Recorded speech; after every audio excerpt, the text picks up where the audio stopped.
بسم اللہ الرحمن الرحیم۔ عبداللہ ابن مبارک رحمۃ اللہ علیہ ایک مرتبہ راستے سے گزر رہے تھے۔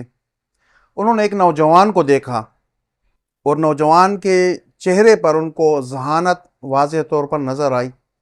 چونکہ اللہ والوں کی نظر ہوتی ہے اور وہ پہلی ہی نظر میں انسان کو بھانپ لیتے ہیں، تو عبداللہ ابن مبارک رحمۃ اللہ علیہ نے جب اس لڑکے کے چہرے کی طرف دیکھا تو ان کو بڑا ذہین پایا، تو ان سے سوال کیا کہ بیٹا یہ بتائیں کہ آپ نے کچھ علم بھی حاصل کیا ہے، کچھ پڑھا بھی ہے، یا ویسی ہی اپنی عمر گزار رہے ہو اور اپنی عمر کو ضائع کر رہے ہو؟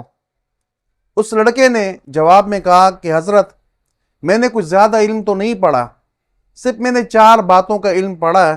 ایک میں نے سر کا علم پڑھا ہے، ایک میں نے کانوں کا علم پڑھا ہے، اور ایک میں نے زبان کا علم پڑھا ہے، اور ایک میں نے دل کا علم پڑھا ہے۔ یہ 4 علم میں نے پڑھے، باقی اس کے علاوہ میں نے کوئی علم حاصل نہیں کیا۔ تو عبداللہ ابن مبارک رحمۃ اللہ علیہ نے اس لڑکے سے پوچھا کہ آپ نے جو یہ 4 اعضاء کے علم پڑھے، اس میں آپ نے کیا پڑھا ہے؟ تو اس لڑکے نے جواب میں کہا کہ میں نے سر کے علم کے متعلق یہ پڑھا ہے کہ اس سر کو اللہ تعالیٰ کے علاوہ کسی اور کے در پر نہیں جھکانا۔ انہوں نے پوچھا کہ کانوں کے متعلق آپ نے کیا علم پڑھا ہے؟ تو اس لڑکے نے جواب میں کہا کہ کانوں کے متعلق حضرت میں نے یہ علم پڑھا ہے کہ اس کانوں سے قرآن کریم کی تلاوت کے علاوہ کوئی اور آواز میں نے نہیں سننی۔ پھر عبداللہ ابن مبارک رحمۃ اللہ علیہ نے پوچھا کہ زبان کے متعلق آپ نے بیٹا کیا پڑھا ہے؟ تو اس لڑکے نے جواب دیا کہ حضرت میں نے زبان کے متعلق یہ علم پڑھا ہے کہ میں جب بھی زبان سے کوئی لفظ نکالوں تو اللہ تعالیٰ کا ذکر کروں، اللہ تعالیٰ کے ذکر کے علاوہ میں کوئی اور بات اس زبان سے نہ کروں۔ پھر عبداللہ ابن مبارک رحمۃ اللہ علیہ نے پوچھا بیٹا یہ بتاؤ کہ دل کے متعلق آپ نے کیا پڑھا ہے؟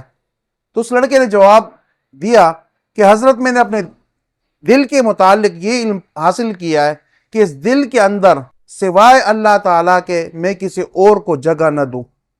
عبداللہ ابن مبارک رحمۃ اللہ علیہ نے جب اس لڑکے کی ذہانت اور علم والی باتیں سنی اور تقوی والی باتیں سنی، بہت متاثر ہوئے اور پوچھا بیٹا آپ مجھے بھی کوئی نصیحت کر لیجئے۔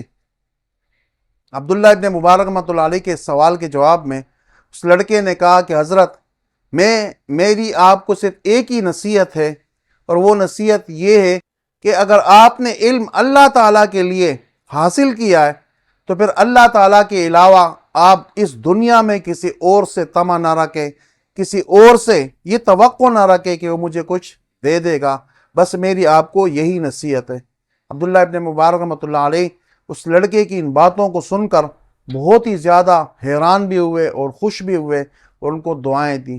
تو ہمیں بھی چاہیے کہ ہم اپنے ان اعضاء کو، زبان کو اللہ تعالیٰ کے ذکر کے لیے استعمال کریں، سر کو اللہ تعالیٰ کے حضور میں جھکائیں، کانوں کو اللہ تعالیٰ کی کلام کی تلاوت سننے میں اپنی سماعت کو ہم استعمال کریں، اور اسی طرح اپنے دل کو اللہ تعالیٰ کے لیے اپنا ایک گھر بنائیں اور اللہ تعالیٰ کی ذات کو اس میں بسائیں۔ اللہ تعالیٰ سے دعا ہے کہ اللہ رب العزت ہمیں بھی اس لڑکے کی نصیحتوں پر عمل کرنے کی توفیق عطا فرمائے۔ وما علینا الا البلاغ المبین۔